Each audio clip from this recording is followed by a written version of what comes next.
Assalamualaikum. This is your second lecture of chapter number 2, structure of an atom. Today our topic is Bohr atomic theory.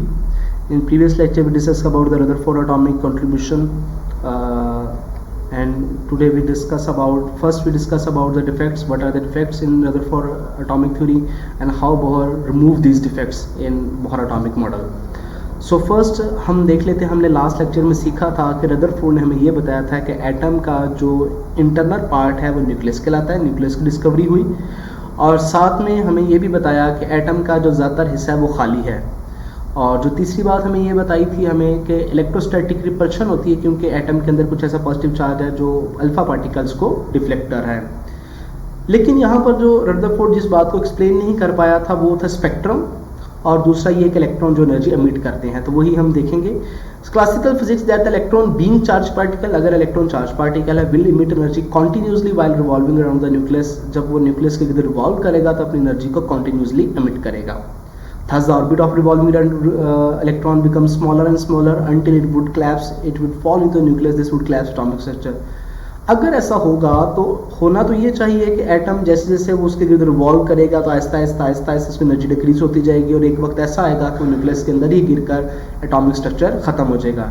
लेकिन student ऐसा नहीं होता।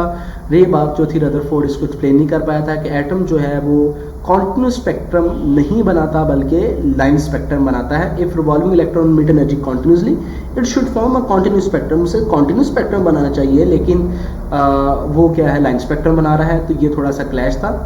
और इन defects को फिर एक और साइंटिस्ट ने, नील बोहर ने दूर किए 1913 में, 2 साल बाद। Propose an model of an atom that was constituent with Rutherford atomic model but also explain the observed line spectrum of hydrogen। यहाँ पर briefly explain किया कि line spectrum हाइड्रोजन के एटम के दरमियान कैसे बनता है, और एटम जो है वो continuous spectrum नहीं बनाते।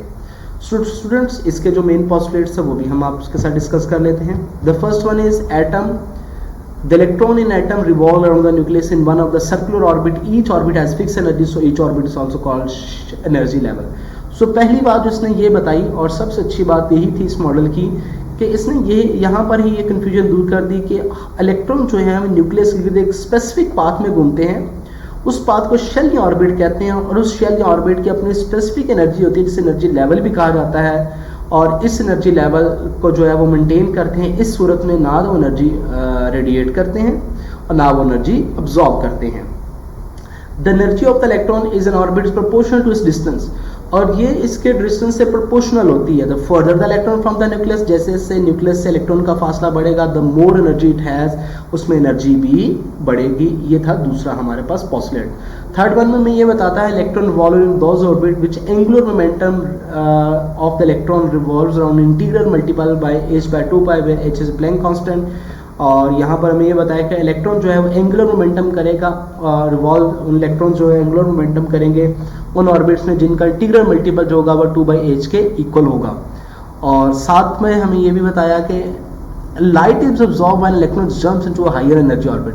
एनर्जी जो होती है वो अब्सॉर्ब होती है जब इलेक्ट्रॉन हायर एनर्जी ऑर्बिट में जंप करते हैं, एंड एमिट होती है जब वो नीचे वाले ऑर्बिट में फॉल करते हैं। सो स्टूडेंट्स यहाँ पर ये पॉइंट सबसे ज़्यादा ज़रूरी था। यहाँ पर ये भी रदरफोर्ड ने क्लियर किया, कोई भी इलेक्ट्रॉन, जो शुरू में उसने बता दिया था कि हर इलेक्ट्रॉन का अपना एनर्जी लेवल होगा, तो उस एनर्जी लेवल को मेंटेन करता है जब तक वो नीचे से ऊपर या अपने शेल को नहीं छोड़ेगा, जब नहीं करेगा या लोअर ऑर्बिट में नहीं करेगा।